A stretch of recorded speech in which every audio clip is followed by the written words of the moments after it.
Eh bien salut tout le monde, c'est Chaperon, on se trouve pour les résultats de WWE Raw, j'espère que vous allez bien, moi ça va. Donc c'est parti pour les résultats. Donc pour commencer, le show s'ouvre avec tout le roster qui rend hommage à l'Ultimate Warrior, donc sur la rampe. Donc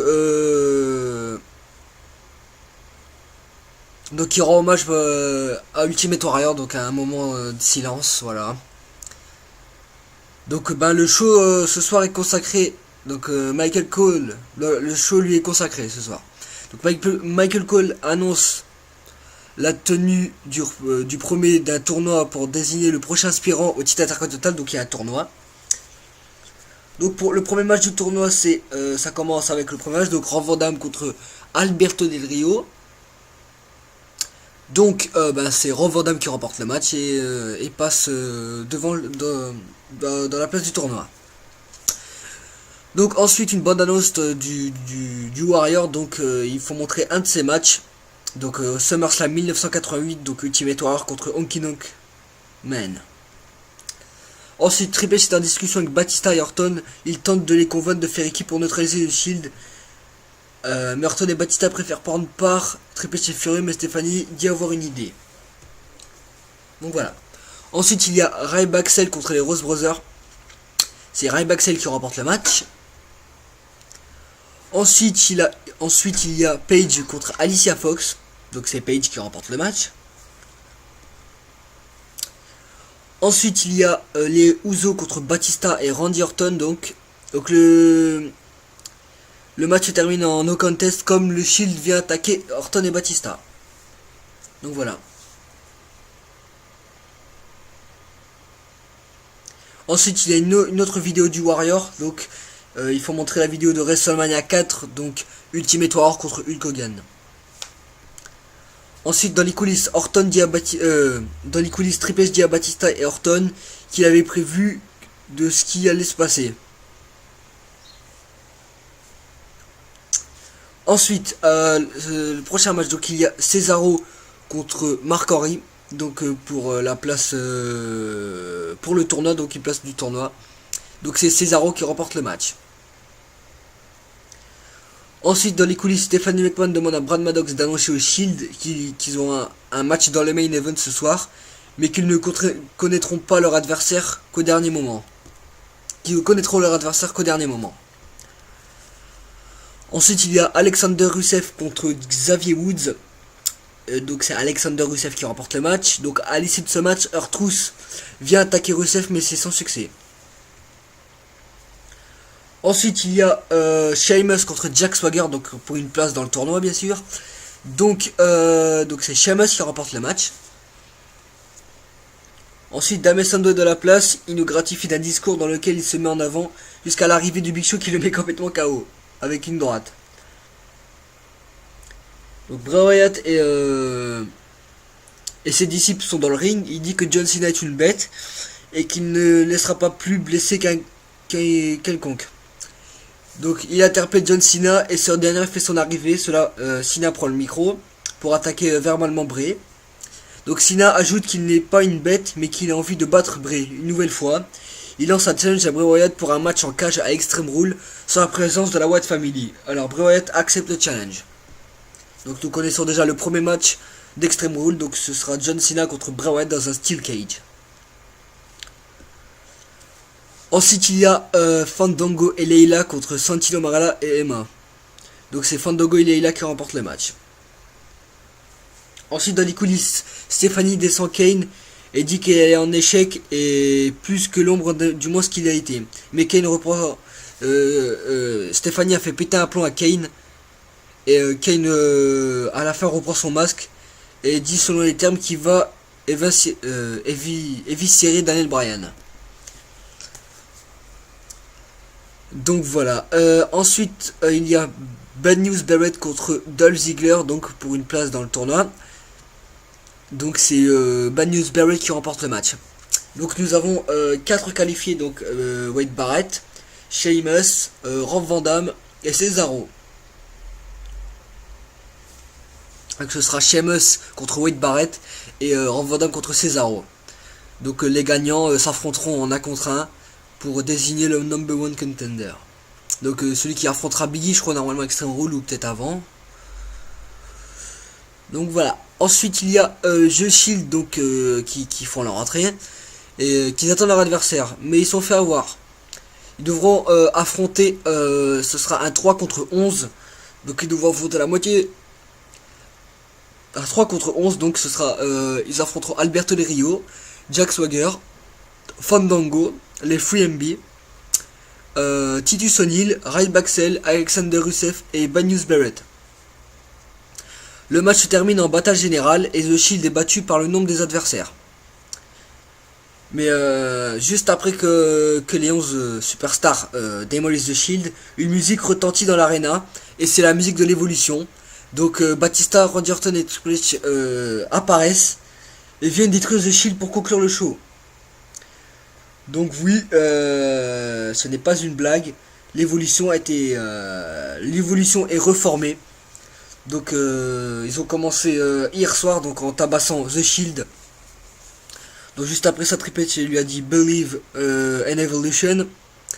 Donc on piquait la phrase un peu du Shield en la modifiant.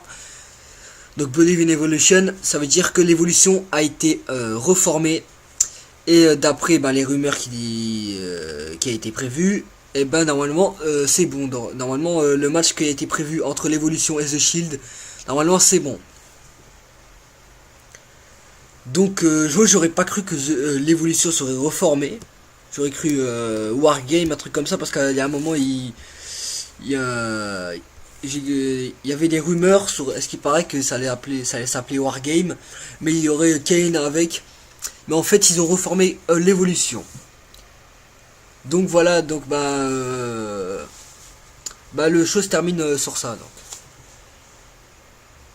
Donc voilà, ensuite les news. Donc pour ceux qui savaient pas, Jack Swagger a été champion intercontinental pendant quelques secondes pendant un live event.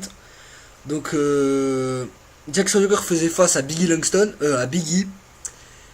Il lui est arrivé les épaules au sol pour le compte et donc a remporté le titre intercontinental. Donc tout le monde pensait donc que les titres avaient changé de main et qu'un nouveau champion avait été couronné, mais la décision est annulée et le match a été relancé par Brad Maddox. Donc Biggie fait le tomber sur Swagger et conserve son titre, donc il reste champion intercontinental. Donc voilà, donc il est resté pas longtemps Jack Swagger. Donc est-ce que c'était une erreur ou... Donc ensuite Darren Young s'est blessé donc pendant un live event. Donc il semble qu'il y ait une blessure au genou. Donc voilà. Donc on espère en savoir plus. Donc l'Undertaker fera-t-il un dernier match? Donc il y a beaucoup de monde qui se pose la question actuellement. Est-ce que le Deadman reviendra-t-il pour un dernier match à la WWE avant de se retirer de sa révérence? Si on croit ce que rapportent les USA, qui ont parlé avec des proches du lutteur, la seule chose qui pourrait le ramener et qui décide que le match qu'il a eu avec les Lesnar à WrestleMania était à la hauteur de la façon dont il voulait partir, il voudra sans doute qu'on se souvienne de lui avec un dernier grand match avant de se retirer. C'est pas dit qu'il le décide, il restera peut-être celui. Si il est vrai que maintenant que la pression est redescendue, on peut dire que ce n'était pas son meilleur match à WrestleMania. On verra bien quelle décision il prendra. La seule chose un peu étonnante à voir, déroutante, c'est que tout le monde attend une éventuelle confrontation avec le Stings. D'ailleurs, lui-même a dit qu'il voulait, s'il venait à WWE, c'est pour affronter Taker et uniquement lui. Mais les USA disent que ce dernier match serait sans doute pas face à lui, car il ne serait pas à la hauteur au vu des limitations du Stinger dans le ring, et ça se discute. Vous en pensez quoi, vous? Stings est le meilleur adversaire pour enterrer définitivement le Deadman. Donc oui et non. Donc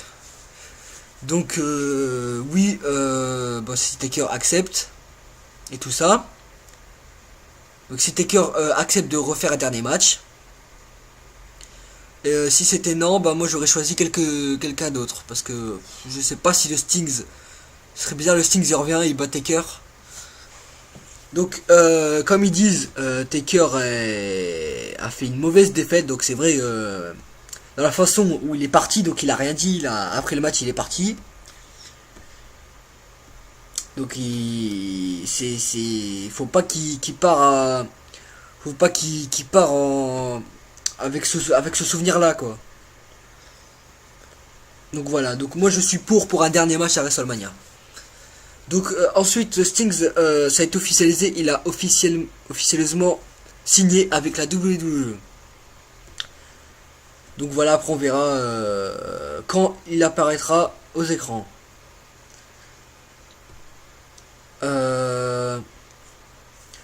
Vince McMahon et la WWE déçus de la réaction des fans.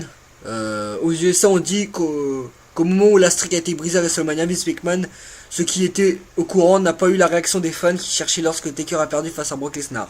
Le choc était bien là. Il n'était plus à la recherche d'un adieu plus approprié pour Taker de la part de la WWE Universe. Donc Vince McMahon, il est marrant. Vraiment, il est marrant. Parce qu'il dit que il n'a pas eu la même réaction que les fans. Il croyait que ça allait se passer comme ça, quoi. Mais lui, il croyait que les gens, ils allaient rigoler, quoi. Que l'Undertaker a perdu, quoi. Non, mais il fallait il savait bien que si l'Undertaker, sa streak est brisée, ça allait choquer beaucoup de monde. Déjà, ça fait 22 ans. Ça fait 22 ans qu'on l'a pas battu. Et c'est Brock Lesnar comme ça qui lui brise sa streak. Déjà, voir perdre Taker à WrestleMania, bah, ça fait un choc, un gros choc. Déjà, il y a beaucoup de personnes qui ont été choquées déjà là-bas. Surtout l'homme là, qui a fait une drôle de tête.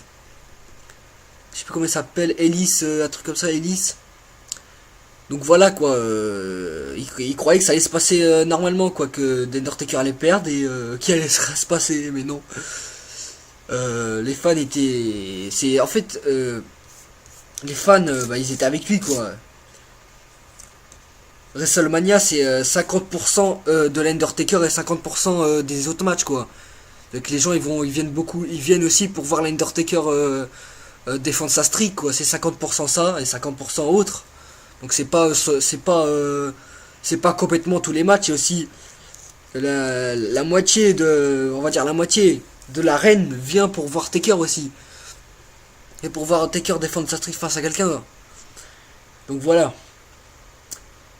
Donc sur Wikipédia, ils annonçaient la mort de Chris Jericho. Donc sur la page de Chris Jericho Wikipédia a été édité hier matin pour dire qu'il était décédé. Bien entendu, c'est une fausse annonce, mais Jericho a tout de même annoncé sur Twitter que c'était un nouveau hoax. Donc vous savez, il y a beaucoup, des fois, je sais pas comment ils font, mais ils modifient la bio de Wikipédia et ils font montrer qu'il est mort.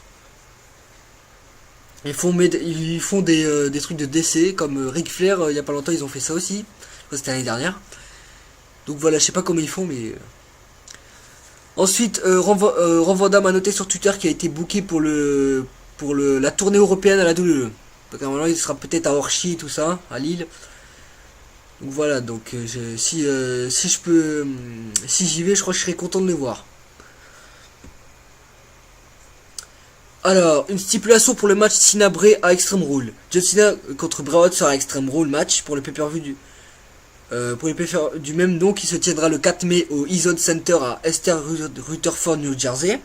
Alors que le match n'a pas encore été rendu officiel. Donc ça c'est une ancienne news. Donc voilà.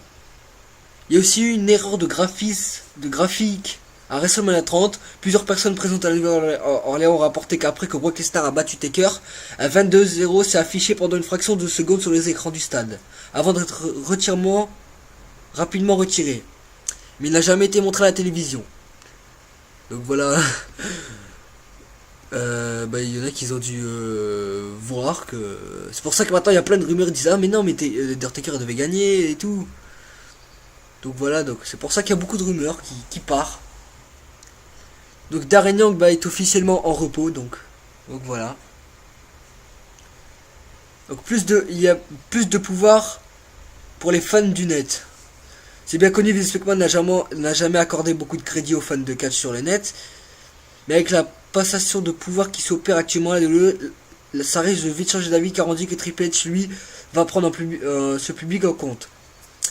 Ça va très certainement se retentir sur les prochains bookings et promos, alors à vos claviers, la révolution numérique est en marche. Oui, la révolution numérique commence à être en marche, déjà avec le DBM Network qui va changer, surtout pour eux, parce que nous on n'a pas le droit de l'avoir. Donc, la cause de la mort de Ultimate Warrior révélée. Donc, le médecin légiste qui est en charge de l'autopsie de Ultimate Warrior a confirmé qu'il est décédé d'une crise cardiaque massive suite à haltérosclérose cardiovasculaire, qui est une maladie cardiaque. Ils ont qualifié sa mort de naturelle, ce qui signifie ni drogue ni alcool, n'ont été directement impliqués dans son décès. Donc, c'est une mort naturelle. Donc Network carton ou flop. Donc la DE a annoncé 667 287 abonnés à son network le lendemain de WrestleMania. C'est pas mal, mais les analystes auraient été satisfaits avec 1 million. Et il précisait beaucoup plus. Donc il considère que c'est comme un résultat moyen, un mauvais résultat. Ce serait en dessous des 650 000. Le nombre de 767 787 n'a pas été considéré comme un échec, mais a été une déception majeure une fois du Wall Street. D'ailleurs, la fédération offre une nouvelle semaine gratuite et beaucoup de superstars tels que Cena sont chargés d'en faire promo. Donc, qu'est-ce qui est marrant, c'est que nous on l'a pas. Donc déjà, je sais pas s'ils ont bloqué d'autres pays, mais s'ils n'avaient pas bloqué les pays, je crois qu'ils auraient plus de fans, qu'ils auraient suivi déjà la France. Il y a déjà beaucoup de fans de catch. Je suis sûr que si la France aurait pu s'abonner au network, je pense qu'il y aurait plus de gens, je crois. Parce qu'eux, ils voulaient dépasser 1 million, mais ils ont fait que 600 000. Donc voilà. Donc la superstar Brittany, la diva de NXT, rend hommage au Ultimate Warrior en s'habillant comme elle. En s'habillant comme lui, désolé. Donc voilà, donc, c'est la fin des résultats. Donc j'ai beaucoup parlé parce qu'il y avait beaucoup de news, donc désolé si ça a pris trop de temps. Donc voilà, on se retrouve pour les résultats de SmackDown. Donc je vous dis, j'espère que vous avez passé un beau show, si vous l'avez regardé. Donc voilà, moi j'ai été très content que l'évolution se reforme. Donc voilà, je vous dis à vendredi pour les résultats de SmackDown. Allez, salut tout le monde!